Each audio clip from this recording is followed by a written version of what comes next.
Hanuman 3D ಅ cinematic experience. Prashant Verma ಅವರ ಈ movie ಏನಿದೆ, ಇಂಡಿಯನ್ ಮೈಥಾಲಜಿ ಬಗ್ಗೆ ಒಂದು ಬೆಸ್ಟ್ ಎಕ್ಸಾಂಪಲ್ ಮೂವಿ ಅಂತಲೇ ಹೇಳ್ಬೋದು. ಈ ಚಿತ್ರ 2024ರಲ್ಲಿ ರಿಲೀಸ್ ಆಗಿದ್ದು, ಈಗ ಯಾಕೆ ಅದರ ಮಾತು ಅಂತ ಕೇಳ್ಬೋದು. ನಾನೀಗ ಮಾತಾಡ್ತಾ ಇರೋದು ರಿಲೀಸ್ ಬಗ್ಗೆ.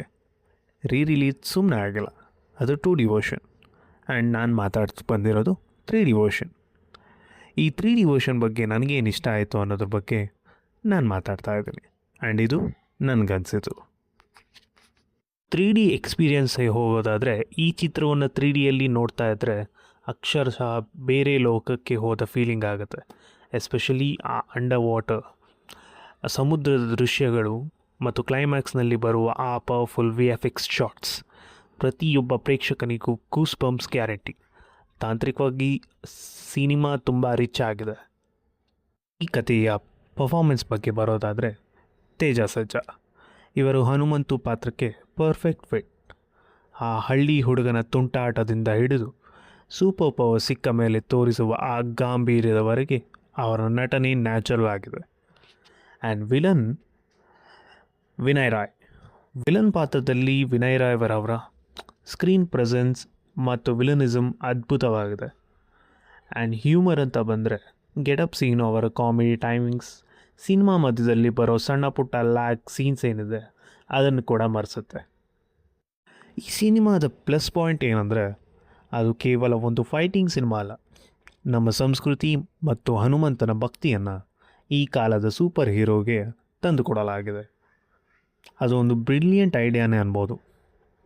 ಆ್ಯಂಡ್ BGM ಬಗ್ಗೆ ಹೇಳಲೇಬೇಕು.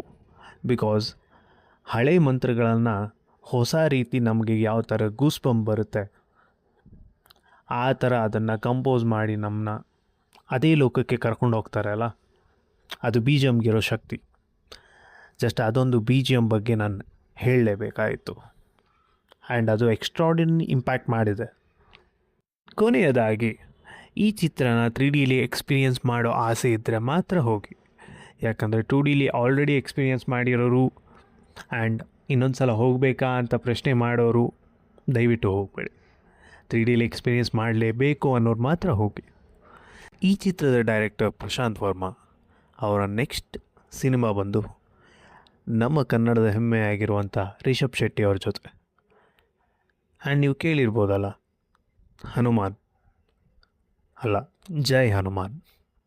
ಆ ಚಿತ್ರಕ್ಕೂ ಒಳ್ಳೆಯದಾಗಲಿ ಅಂತ ಇವರ ಪ್ರಶಾಂತ್ ವರ್ಮಾ ಸಿನಿಮ್ಯಾಟಿಕ್ ಯೂನಿವರ್ಸ್ ಬಗ್ಗೆ ಇನ್ನು ಮುಂದೆ ಮಾತಾಡೋಣ. ಸೊ ಇದಾಗಿತ್ತು ನನ್ನ ರಿವ್ಯೂ. ನಿಮ್ಗೆ ಏನಾದ್ರು ವೀಡಿಯೋ ಇಷ್ಟ ಆಗಿದರೆ ಸಬ್ಸ್ಕ್ರೈಬ್ ಮಾಡಿ, ಸಪೋರ್ಟ್ ಮಾಡಿ.